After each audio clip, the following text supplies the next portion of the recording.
2024 ഖേൽരത്ന പുരസ്കാരം നേടി 4 അതുല്യ പ്രതിഭകൾ.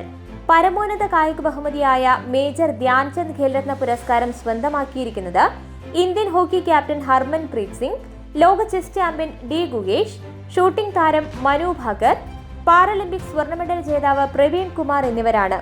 ഇതോടൊപ്പം മലയാളി നീന്തൽ താരം സാജൻ പ്രകാശിന് അർജുന അവാർഡ് നേടാനായി. രാജ്യത്തെ അത്ലറ്റുകളുടെ അസാധാരണ നേട്ടങ്ങളെ അംഗീകരിക്കുന്നതിനും ആഘോഷിക്കുന്നതിനുമായി 1991-92 കാലഘട്ടത്തിലാണ് ഖേൽരത്ന അവാർഡ് സ്ഥാപിച്ചത്.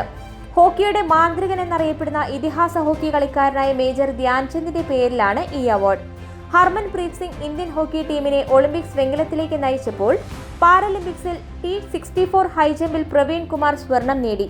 18-ാം വയസ്സിൽ സിംഗപ്പൂരിൽ ഡിംഗ്ലറിനെ പരാജയപ്പെടുത്തി ഗുകേഷ് ലോകത്തിലെ ഏറ്റവും പ്രായം കുറഞ്ഞ ചെസ് ചാമ്പ്യനായി. 10 മീറ്റർ എയർ പിസ്റ്റളിൽ വെങ്കലം നേടി വ്യക്തിഗത ഷൂട്ടിംഗിൽ മെഡൽ സ്വന്തമാക്കുന്ന ആദ്യത്തെ ഇന്ത്യൻ വനിതയായി മനു ഭാക്കർ പാരീസ് ഒളിമ്പിക്സിൽ ചരിത്രം സൃഷ്ടിച്ചു. ജസ്റ്റിസ് വി രാമസുബ്രഹ്മണ്യൻ അധ്യക്ഷനായ 12-അംഗ സമിതിയാണ് അവാർഡ് ജേതാക്കളെ ശുപാർശ ചെയ്തത്.